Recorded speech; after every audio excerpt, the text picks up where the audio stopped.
سامنے محمد امجد رحمانی کو مدعو کرتا ہوں کہ وہ آئے اور اپنی تقریر پیش کریں. ان کا موضوع حسن اخلاق.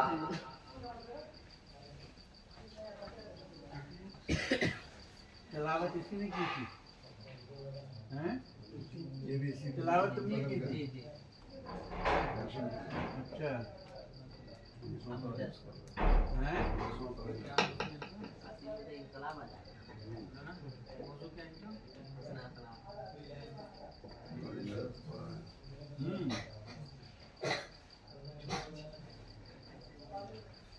بسم الله الرحمن الرحيم. الحمد لله رب العالمين والصلاة والسلام على رسوله الكريم وعلى آله وأصحابه أجمعين. أما بعد، فقد قال الله تبارك وتعالى في القرآن المجيد والفرقان الحميد: أعوذ بالله من الشيطان الرجيم. بسم الله الرحمن الرحيم. إنك لعلى خلق عظيم. صدق الله العظيم. حضرات اساتذہ کرام، حضرات علم اور رحمانی دوستو، السلام علیکم ورحمۃ اللہ وبرکاتہ.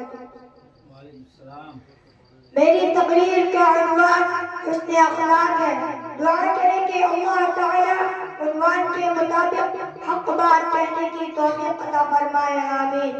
محترم سامعین، ابھی میں نے آپ کے سامنے قرآن پاک کی تلاوت کی ہے، جس میں اللہ عز و جل نے حضور اکرم صلی اللہ علیہ وسلم کے ایک وصف کا بیان کیا ہے کہ اے محبوب صلی اللہ علیہ وسلم، ہم نے آپ کو بلند اخلاق کا پیکر بنا کر بھیجا ہے. چنانچہ حضور پاک صلی اللہ علیہ وسلم کی حیات طیبہ میں اعلیٰ ترین اخلاق کے نمونے ملتے ہیں. آپ صلی اللہ علیہ وسلم امت کو حسن اخلاق کی بہت زیادہ تعلیم بھی فرمائی ہے. آپ صلی اللہ علیہ وسلم کے اخلاق کا یہ عالم تھا کہ آپ کو کوئی گالی دیتا تو آپ اسے دعا دیتے، کوئی برا بلا کہتا تو مسکرا کر گزر جاتے اور اس کو برا بلا نہیں کہتے. ایک مرتبہ آپ طائف تشریف لے گئے کہ وہاں کے لوگوں کو ایک اللہ کی عبادت کی دعوت ہے. آپ کا پیغام سن کر وہاں کے سردار بگڑ گئے اور بہت بے رخی و خوشروئی سے پیش آئے. جب آپ واپس ہونے لگے تو شریر اور بدمعاش بچوں کو آپ کے پیچھے لگا دیا. انہوں نے اتنا پتھر پھینکا کہ آپ کے جسم اندر سے خون جاری ہو گئے اور جوتے مبارک بھی خون سے تر ہو گئے.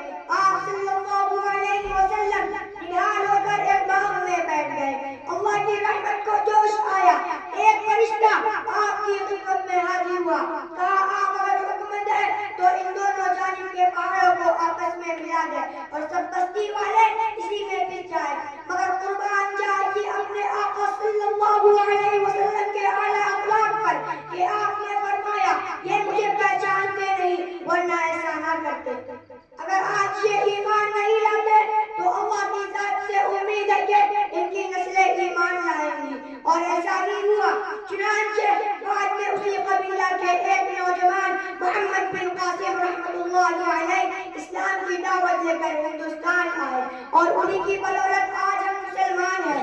الہی رحم کر کے سارے طائف کے مدینوں پر، الہی پھول برسا اختر والی زمینوں پر. جہالت ہی نہ رکھتا ہے سلامت کے خلاف ان کو، بیچارے بے خبر انجان ہے کر دے تو معاف ان کو.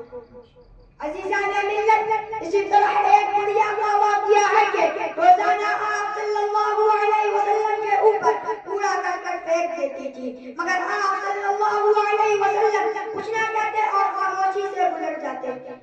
ایک دن وہ بڑیا بیمار پڑی تو آپ صلی اللہ علیہ وسلم نے اس کے بارے میں دریافت کیا. بیماری کی خبر پا کر آپ صلی اللہ علیہ وسلم خود ان کی عیادت کے لیے تشریف لے گئے. بڑیا نے جب آپ کو اپنے پاس دیکھا تو اس نے رو رو کر معافی مانگی اور اسی وقت ایمان میں داخل ہو گئی. پیارے دوستو، آج دشمنان اسلام نے یہ غلط خبر پھیلا رکھی ہے کہ اسلام تلوار کی زور سے پھیلا، مگر حقیقت یہ ہے کہ اسلام حسن اخلاق سے پھیلا ہے. ایک حدیث میں آقا صلی اللہ